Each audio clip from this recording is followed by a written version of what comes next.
We have reached the end. Hey, what's going on, everybody? My name is Brandon, this is Murata Media, and what I like to do on this channel is review movies. And I saw a lot of movies this year. I saw a lot of good ones, and I saw my fair share of bad ones. And since 2019 is almost at an end, I decided to do my worst and best lists of 2019. And since I want to end the year on a good note, I decided to do my worst list first. And before I get into it, there's one thing that I want to clear up.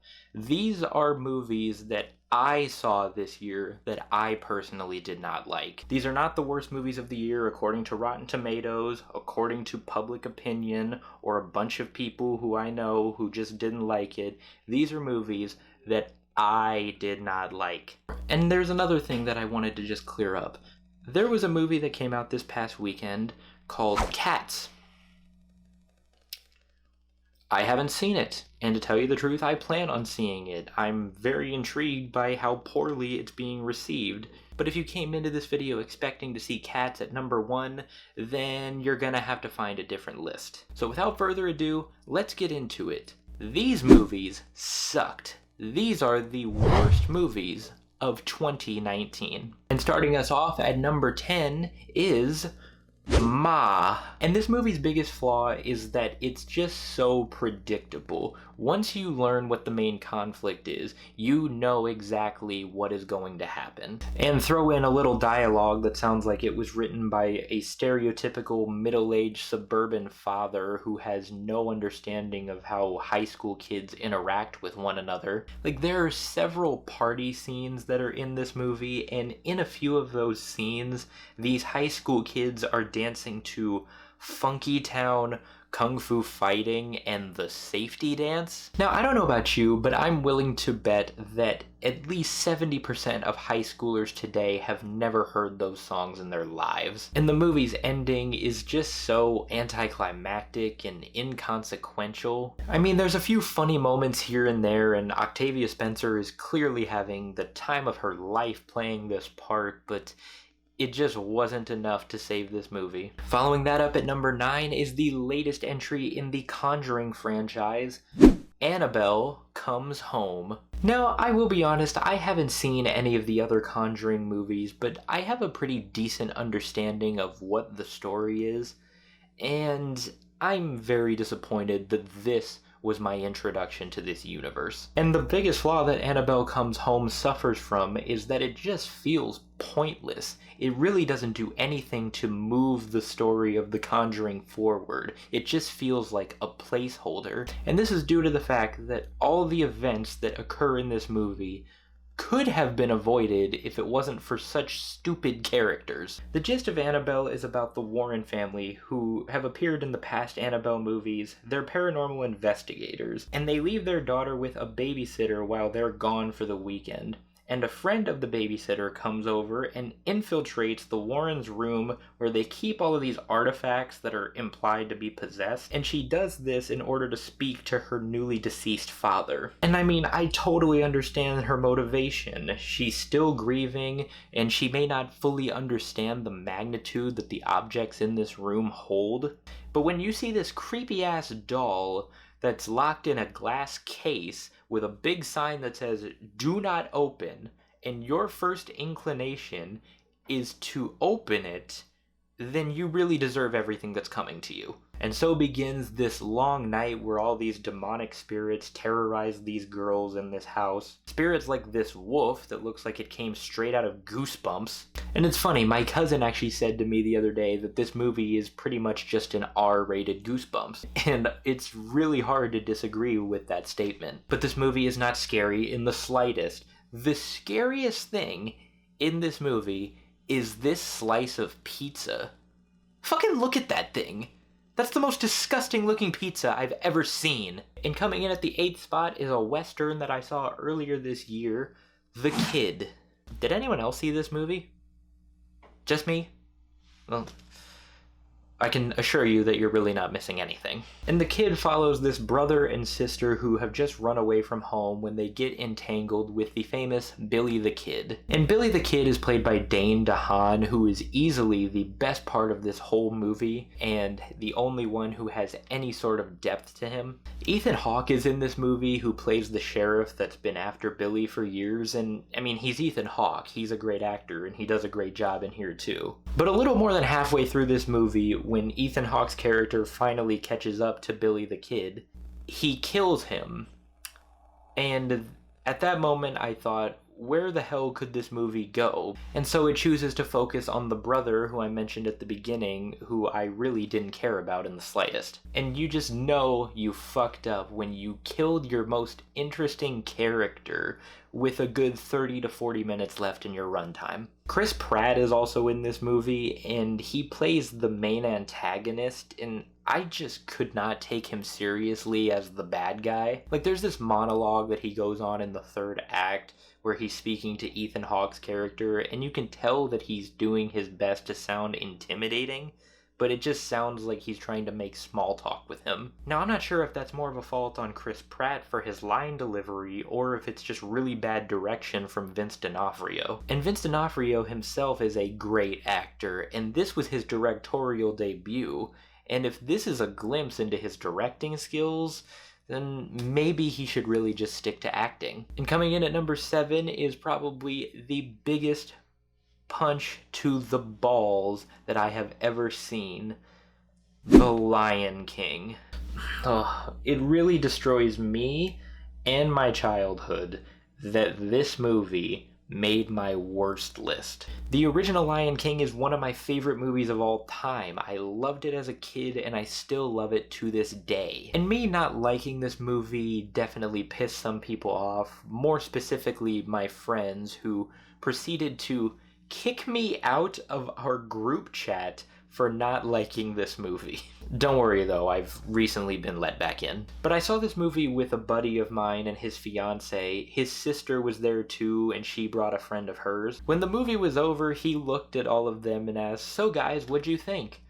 And without hesitation, they said, "That fucking sucked." And yeah, this movie did fucking suck. And its biggest problem is that The Lion King simply just does not work as a live action or photorealistic movie, whatever you want to call it. Because when you take a realistic approach, especially in this case, it really limits the possibilities of what you can do. Like, take the characters' faces, for example. Real-life animals cannot express how they are feeling through their face, and I would be willing to forgive this if this movie had really good voice acting behind these characters' blank expressions.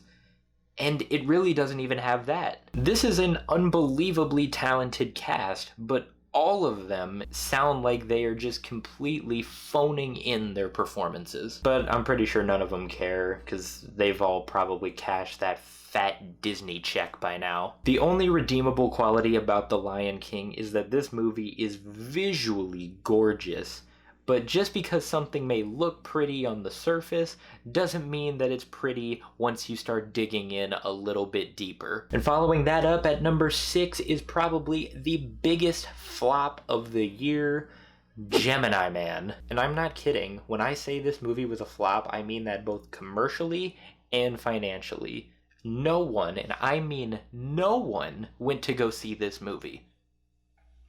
Except suckers like me. It truly is heartbreaking to see such a talented director like Ang Lee directing this pile of garbage. But I mean, hey, he worked with what he was given, and he was given one of the worst scripts ever spawned into existence. This is easily some of the worst dialogue that I have heard all year. And the script is just so unnecessarily convoluted. There were several moments where I legitimately had no idea what was happening. It's also impossible to tell what's happening in certain scenes because the lighting is just so awful that you can't see anything. This is also an example of the de-aging effect done way incorrectly, because there are certain scenes where where the younger version of Will Smith looks pretty good, but once you put him in direct sunlight and not really low lighting, you start to see just how terrible he really looks. This really might be the most forgettable movie of the year because honestly, aside from those few details that I just gave you, I hardly remember anything about Gemini Man. Coming in at the number 5 spot is a movie that should win Most Pretentious Movie of 2019, and that was Serenity. Writer-director Stephen Knight clearly wrote this script thinking that it was much more clever than it actually was. Because, like, toward the middle of Serenity, there's a twist that's revealed, and this twist was so obvious that I was able to guess what it was. No problem. And it really didn't make sense in the grand scheme of things because it feels like it just invalidated everything that happened before it. And this movie is so boring that by the time we actually got to this twist, I had already lost interest. And in fact, it's hard to legitimately take an interest in anything in this movie. Especially the characters, who are either shallow in depth, infuriating to watch, or just plain unlikable. And Matthew McConaughey's character especially, this guy might be the biggest asshole I have ever seen. Like, he's a captain of this fishing boat, and his one goal in life is to catch this elusive tuna that he has never been able to catch. And so he tells his first mate that the reason they haven't been able to catch this tuna or any other fish is because his first mate's wife died and it's bringing bad luck to the boat. What the hell is your problem, man? Anne Hathaway is also in this movie and her performance is just hilarious.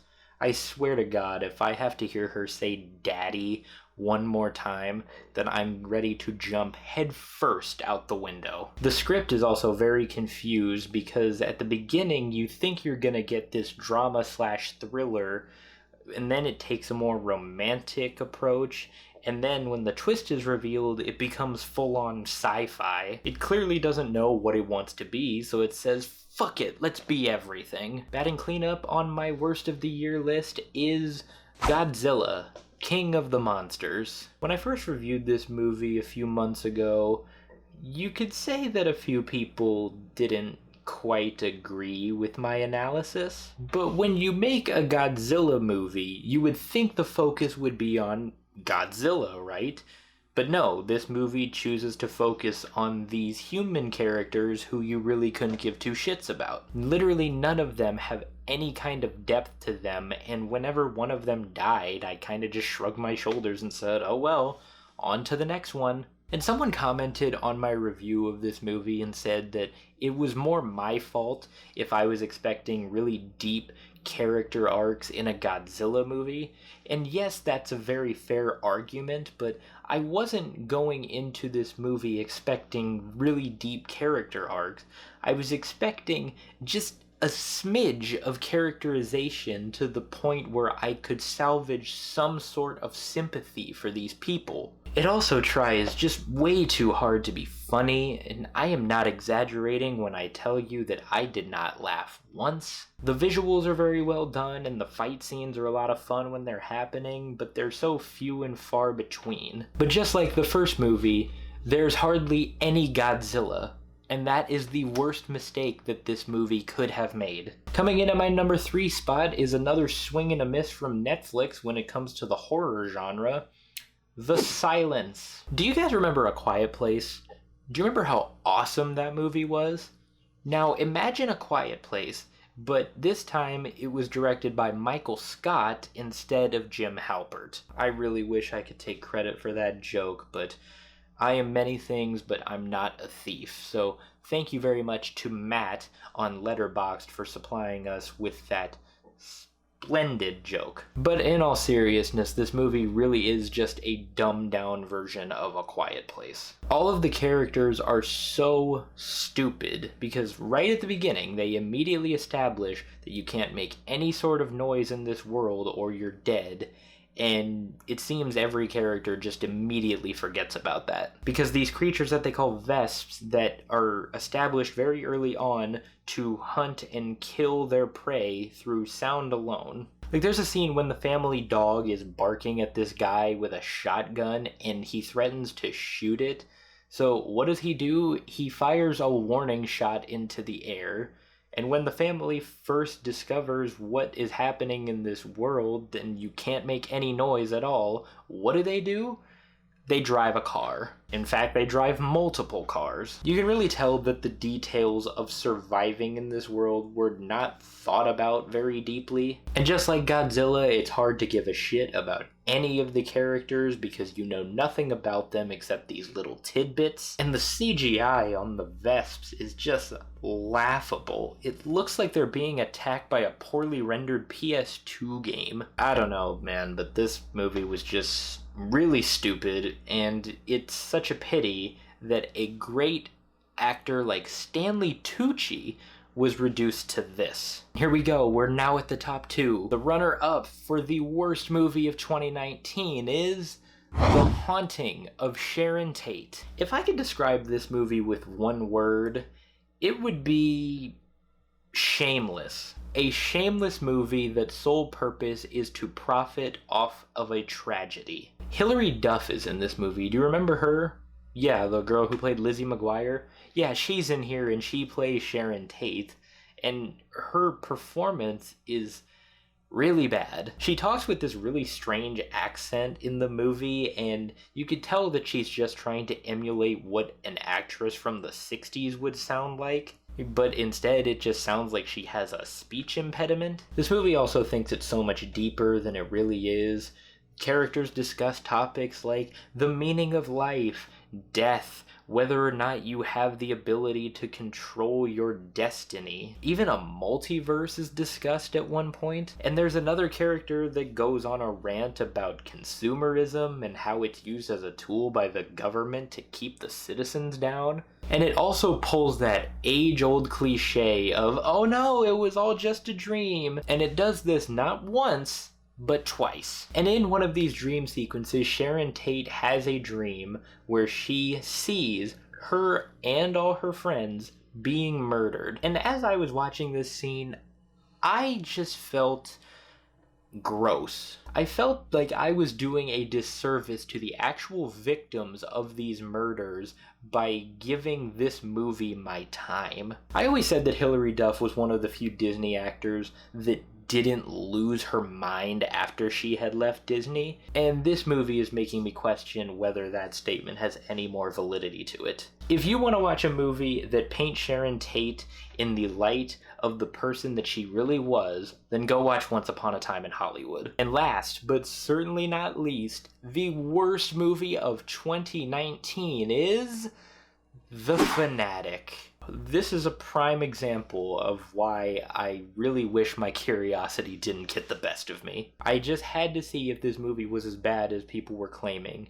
And yes, it really is that bad. John Travolta gives us the most over-the-top performance of the year. He plays this guy named Moose who's obsessed with his favorite actor. And you could tell that Moose is supposed to be portrayed as a guy with some sort of mental illness, but the movie does such an atrocious job of making it seem that way that it just looks like Moose is this psychotic guy who doesn't understand social cues. And there's these drawings that randomly happen all throughout too, and they don't really do anything to move the plot forward.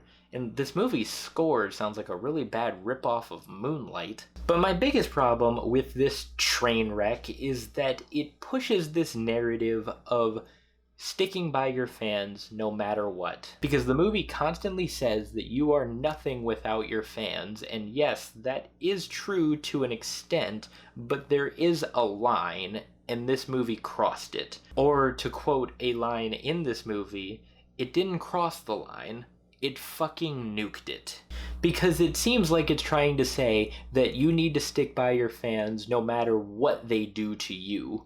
It doesn't matter if they stalk you, it doesn't matter if they break into your house, hell, it doesn't matter if they kill your maid. And this message is pushed even further with an ending where Moose suffers absolutely no legal consequences for his actions. I mean, there's a fair share of unintentionally hilarious moments, but there's not enough of them to the point where I would say this movie would fall into the so bad it's good category. I don't know what Fred Durst was thinking when he was writing this movie, but I can pretty much assure you that he was not thinking he was writing the worst movie of 2019. Well, that's it, everybody. That was my list of the worst movies of 2019. Tell me, did you agree with my list? What was your list? If it was any different, let me know. Comment down below. I would love to see yours. Be on the lookout for my next video where I will be going over the best movies of 2019, and trust me, there's a lot of them. If you guys haven't seen my best and worst list from 2018, I'll link those right over here.